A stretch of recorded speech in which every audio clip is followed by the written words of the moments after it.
So, according to the Scheiman Institute School of Industrial and Labor Relations at Cornell University, about 550,000 Americans file for bankruptcy every year because of medical debt. And that accounts for about 66.5% of all bankruptcies filed in the U.S. High costs of medical care will either are affecting us all or will affect us all in our lifetime. As such, it's important to understand the factors contributing to it and how we compare to other nations. You might be wondering why I chose to speak on this topic. Well, that's pretty simple. I have over $50,000 in medical debt. After a billing error at TriStar Health, I was left with all that debt, and after countless hours on the phone with my insurance company and with the billing department there, I was never actually able to get it resolved.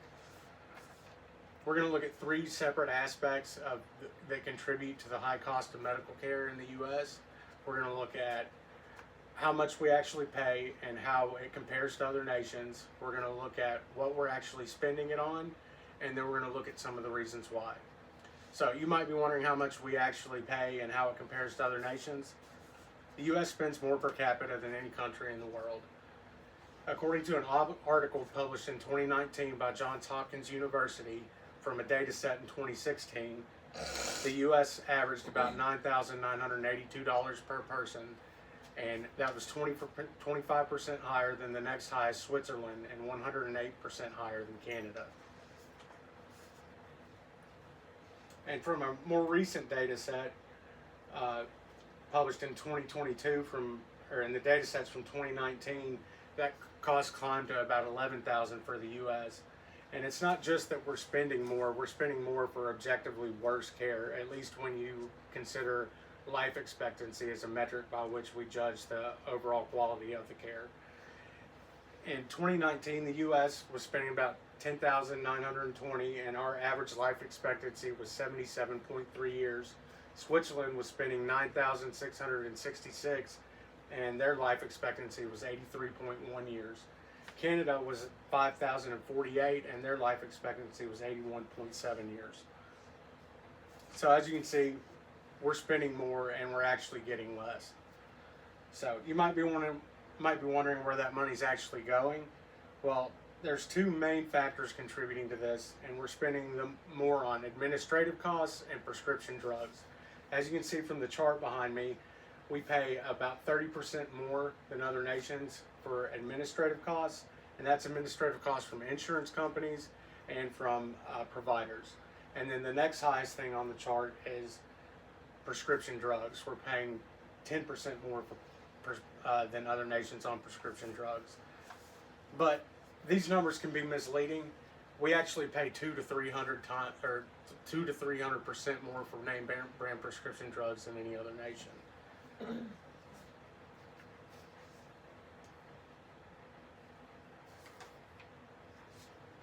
Now that we know where the money's going, you might be asking yourself why. We're going to discuss three reasons why. The first, we'll talk about why prescription drug costs are so high. According to David Armstrong from ProPublica, in an article published in their website in 2025,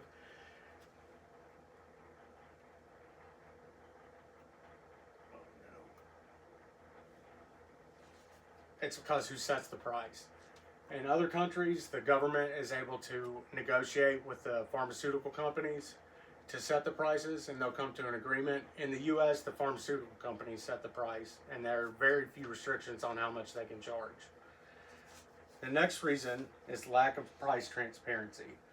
According to Kristen Deacon, a healthcare finance expert, and testimony before the Senate earlier this year, lack of transparency enables dominant market participants to dictate prices, control access, and avoid accountability.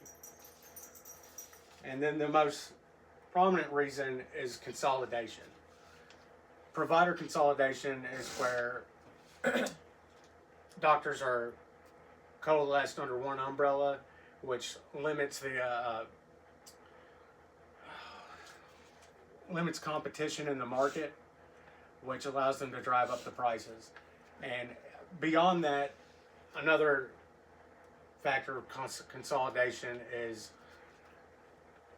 private equity getting involved and consolidating providers under private equity firms. And when you have somebody whose only goal is to make a quick buck, it also drives up prices.